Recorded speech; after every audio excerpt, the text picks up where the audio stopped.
अस्सलाम वालेकुम, welcome to computer science lecture number 8। तो स्टार्ट करते हैं आज का लेक्चर। कल हमने देखा था कि प्रिंटर्स क्या होते हैं और प्रिंटर्स की हमारे पास कौन कौन सी टाइप्स हैं जो कि हमारे पास डिफरेंट मैकेनिज़म्स को फॉलो करती हैं और हमें प्रिंट करके देती हैं। एक सॉफ्ट कॉपी को हार्ड कॉपी में कन्वर्ट करके देते हैं प्रिंटर्स। तो उम्मीद करता हूँ जैसे हर लेक्चर में मैं पहले ही बताता हूँ कि पिछला जो है वो सब कुछ आना ज़रूरी है आगे बढ़ने के लिए। तो आगे जो आज हमारा टॉपिक है वो है प्लॉटर्स। प्लॉटर्स क्या होते हैं? प्लॉटर्स जो हमारे पास होते हैं वो कोई चीज़ प्लॉट करने के लिए, नाम से ज़ाहिर है कोई चीज़ प्लॉट करने के लिए यूज़ होते हैं। और ये प्रिंटर्स की एक तरह से हम कह सकते हैं, अगर मैं ये कहूँ कि प्रिंटर्स की एडवांस्ड फॉर्म प्लॉटर्स हैं तो ये बात गलत नहीं है, क्योंकि आपने प्रिंटर्स में देखा होगा कि प्रिंटर्स जो हैं वो हमारे पास इतने अच्छे क्वालिटी का प्रिंट हमें नहीं देते। क्यों नहीं देते? क्योंकि हमने उसकी रिस्ट्रिक्शन वगैरह देखी थी, क्योंकि उसके सारे मैकेनिज़म्स हमने देखे थे कि कुछ रेजोल्यूशन अच्छी देते हैं, कुछ जो है हमारे पास स्पीड स्लो हो जाती है अगर हम रेजोल्यूशन को अच्छा करें, एट्सेट्रा एट्सेट्रा। और दूसरा यह है कि वो सॉफ्टवेयर से इंटीग्रेटेड नहीं होते इतनी अच्छी तरह से। आज हम देखेंगे कि प्लॉटर्स एक्चुअली प्रिंटर्स ही एक तरह से होते हैं, वो काम यही करते हैं कि सॉफ्ट कॉपी को हार्ड कॉपी में कन्वर्ट करके देते हैं। लेकिन यहाँ पे साइज़ बड़ा हो सकता है, ठीक है, साइज़ छोटा भी हो सकता है, प्रिंटर के साइज़ का भी हो सकता है और साइज़ बहुत बड़ा भी हो सकता है। अब एक फीचर तो ये होगा कि साइज़ इतना बड़ा भी इसमें हम प्रिंट कर सकते हैं, ये प्लॉट कर सकते हैं कि कोई इमेज इतने बड़े प्रिंट साइज़ की भी, जो कि हमारे पास प्रिंटर नहीं हो इतना बड़े साइज़ की चीज़ हमें प्रिंट करके दे सकता। दूसरा, इसमें जो रेजोल्यूशन हमें मिलती है, जो कलर्स की क्वालिटी हमें मिलती है, वो प्रिंटर्स कभी भी हमें नहीं दे सकते। तो प्लॉटर्स की डेफिनेशन अगर आप देखेंगे अपनी बुक के अंदर तो यही लिखी हुई है कि plotters are the devices which are used to convert images और text which are used to plot the images और text into the sheet of paper या फिर ऑन अ प्लेन पेपर। आप साथ साथ बुक रीडिंग जो है वो किया करें, क्योंकि मैं तो आपको कॉन्सेप्ट वगैरह समझा रहा होता हूँ, लेकिन आपको पता है कि हमारे बोर्ड में जब आपने मार्क्स लेने होते हैं तो वहाँ पे बुक रीडिंग जो है वो बहुत ज़्यादा काम आती है। तो प्लॉटर्स की तरफ आगे चलते हैं कि प्लॉटर्स हमारे पास ऐसी डिवाइसेस हैं, ठीक है, हमने देख लिया जो हमें प्रिंट अच्छी क्वालिटी का देती हैं, इमेजेस बहुत बढ़िया हम उस पर प्रिंट कर सकते हैं, टेक्स्ट बहुत बड़ा हम प्रिंट कर सकते हैं, ठीक है, प्लॉट कर सकते हैं। तो इसके कंप्यूटर के साथ ऑर्गेनाइज्ड होते हैं, कंप्यूटर जो है वो इंस्ट्रक्शंस दे रहा होता है प्लॉटर को कि अच्छा अब ये प्रिंट कर दो, ये प्रिंट कर दो, ये प्रिंट कर दो, वो साथ साथ उसी तरह प्रिंट कर रहा होता है, ठीक है, वो सारे इसके साइज़ को सब कुछ को कंट्रोल कर रहा होता है। अब इसकी हमारे पास दो टाइप्स होती हैं, एक हमारे पास इसकी फ्लैट बेड प्लॉटर टाइप है और एक हमारे पास इसकी ड्रम प्लॉटर जो है वो टाइप है। फ्लैट बेड जो प्लॉटर होते हैं हमारे पास, वो क्या करते हैं कि फ्लैट बेड प्लॉटर वो एक बेड टाइप सा होता है। बेड से मुराद ये है कि कोई प्लेन सरफेस है जिसका हम बेड कह रहे हैं, मतलब उसके ऊपर हम कोई पेज या कोई चीज़ रखेंगे जिसके ऊपर हमने प्रिंट करवाना है, इसलिए हम उसको बेड कह रहे हैं, ठीक है। तो वो बेड का साइज़ डिफरेंट हो सकता है, वो इतने साइज़ का भी हो सकता है, वो इतने साइज़ का भी हो सकता है और वो बहुत बड़ा भी हो सकता है। जितने साइज़ का कोई आपने जो है वो चीज़ है उसके ऊपर प्लॉट करवानी है, उतना जो है वो आप जो है वो लेंगे, आप पेपर लेंगे, ठीक है। उसके ऊपर जब वो फ्लैट से बना दिया कि वो बिल्कुल फ्लैट होता है और बेड से बना दिया कि जो हमारे पास वो ऐसे एक बना होता है, बेड सा बना होता है फ्लैट, तो उसको हम फ्लैट बेड कहते हैं और उसका साइज़ वेरी करता है बहुत ज़्यादा, जितना हमें चाहिए होता है उसके लिहाज से। जब उसको हम रखते हैं, उसके ऊपर हम जब उस डिवाइस को रखते हैं तो वो क्या करता है कि उसके ऊपर जो है कंप्यूटर उसको इंस्ट्रक्शन देता जाता है कि इसके ऊपर जो है वो प्रिंट करते जाओ और वो साथ साथ उस तरह जो है वो प्रिंट करता जाता है। अब हमारे पास जो है वो ड्रम प्लॉटर आ जाता है।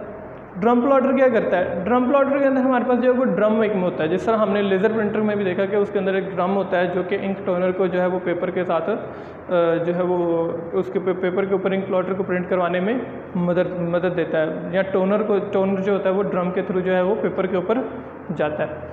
तो इसके अंदर ड्रम होता है और ड्रम के ऊपर जो है हम वो पेपर जो है रखते हैं और वो ड्रम के थ्रू जो है वो सारे के सारा जो प्लॉटिंग का काम होता है वो कंप्यूटर जो है वो इंस्ट्रक्शन दे रहा होता है, ठीक है, या फिर कोई सॉफ्टवेयर। कंप्यूटर से मुराद जब हमने पहले दिन स्टार्ट किया था तो मैंने बताया था कि कंप्यूटर से मुराद ज़रूरी नहीं है कि कोई एक ऐसी चीज़ जिसका एक CPU पड़ा हुआ है, साथ में एक मॉनिटर पड़ा हुआ है या फिर कोई लैपटॉप वगैरह।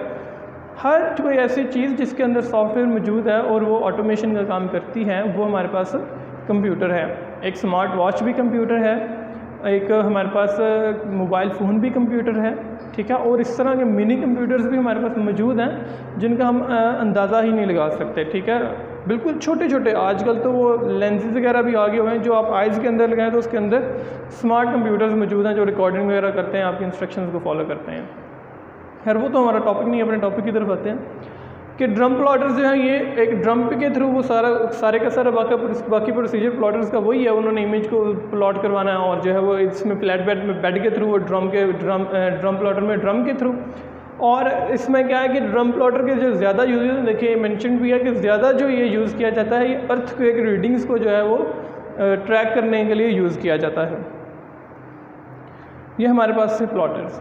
इसके बाद हमने मेरे ख्याल से पहले भी डिस्कस किया है कि साउंड आउटपुट जो होती है वो कैसे वेरी करती है, लेकिन आज देखते हैं कि हमारे पास साउंड आउटपुट के लिए हमारे पास स्पीकर्स मौजूद होते हैं।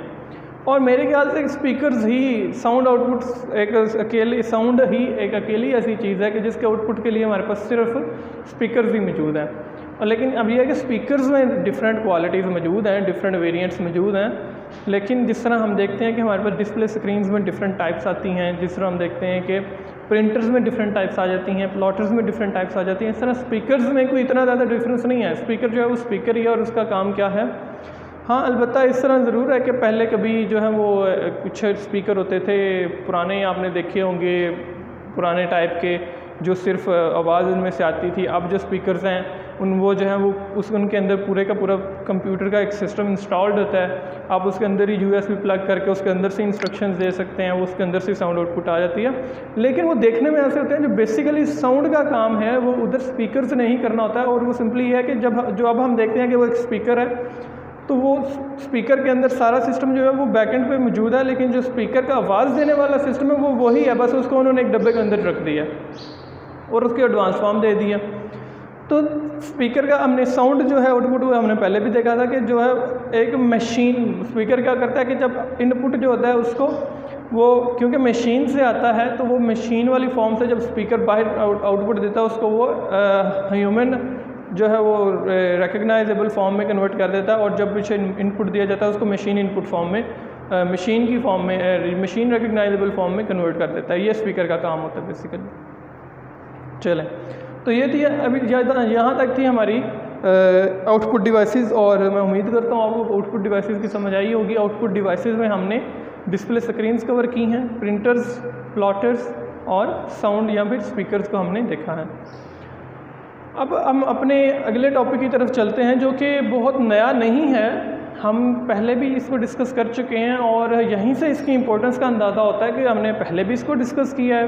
पहले भी मेरे ख्याल से हमने 2 लेक्चर्स में इसको डिस्कस किया, और अभी भी बुक के अंदर जो है उसको एक मेजर टॉपिक की तरह दिया गया है, और वो क्या है, system software versus application software. अगर आप को याद हो तो हमने जो था, जब हमने सॉफ्टवेयर क्लासिफिकेशन पढ़ी थी तो उसके अंदर हमने सिस्टम सॉफ्टवेयर और एप्लीकेशन सॉफ्टवेयर को अच्छी तरह से डिस्कस किया था, लेकिन अब ये फिर से एक अलग जो है वो मेजर टॉपिक की तरह हमारे पास सामने मौजूद है। यहीं से इसकी इंपॉर्टेंस का भी अंदाज़ा हो रहा है हमें। तो सिस्टम सॉफ्टवेयर और एप्लीकेशन सॉफ्टवेयर को डिटेल से तो हम जो है वो नेक्स्ट लेक्चर में करेंगे, लेकिन अभी इसका थोड़ा सा ओवरव्यू देखते हैं कि कहा जाता है कि कंप्यूटर जो है वो सिर्फ एक डब्बा है, ठीक है। अगर आप एक CPU को या एक मॉनिटर को या एक लैपटॉप को कंप्यूटर समझते हैं तो आप गलत हैं। वो उस कंप्यूटर सिर्फ एक डब्बा है, उसको कुछ नहीं पता मैंने क्या करना है, मेरा क्या काम है, मैं किस काम के लिए बनाऊँ। ये सारा कुछ जो है कंप्यूटर जो हम देखते हैं कि कंप्यूटर जो ऑपरेशन परफॉर्म कर रहा है और कंप्यूटर जो कुछ कर रहा है वो कंप्यूटर के अंदर जो सॉफ्टवेयर मौजूद है वो उसके थ्रू करवा रहा है काम। तो हम ये कह सकते हैं कि कंप्यूटर को स्मार्ट और इंटेलिजेंट बनाने वाली जो चीज़ है वो सॉफ्टवेयर है, हार्डवेयर नहीं है, ठीक है। इसलिए आपकी बुक में अगर आप देखेंगे बिल्कुल पहली लाइन में इस टॉपिक की पहली लाइन में उन्होंने वर्ड किया है deaf and dumb. Computer is a deaf and dumb device. तो software is that thing which gives intelligence to the computer, ठीक है। तो इसको हम डिटेल में देखेंगे कि हमारे पास जो सिस्टम सॉफ्टवेयर होता है ये प्रोग्राम होता है एक, और ये कंप्यूटर को इंस्ट्रक्शंस देने के काम आता है। ये सब कुछ वही चीज़ें हैं जो हमने पहले डिस्कस की हैं, और इसको डिटेल में हम इंशाल्लाह ताला अपने नेक्स्ट लेक्चर में कवर करेंगे। इसमें बस आपको नेक्स्ट टॉपिक से अवेयर करना था। आप बेशक नेक्स्ट टॉपिक की रीडिंग जो है वो पहले से कर लें, ताकि जब मैं इसको एक्सप्लेन कर रहा हूँ तो आपको ज़्यादा बेहतर तरीके से समझ आ जाए। और जो अपना वीडियो सेशन है उसको लेना ना भूलें। लेक्चर के बाद वीडियो सेशन ज़रूर अटेंड करें, अपने क्वेश्चंस को क्लियर करें, और अगर आपके क्वेश्चंस नहीं भी हैं तो टीचर से इंटरेक्शन करना जो ज़रूरी होता है, ताकि टीचर जो है वो अपने क्वेश्चंस वगैरह आपसे कर सकें। उम्मीद करता हूँ आपको समझ आई होगी। बहुत शुक्रिया, अपना ख्याल रखिएगा। अल्लाह हाफिज़।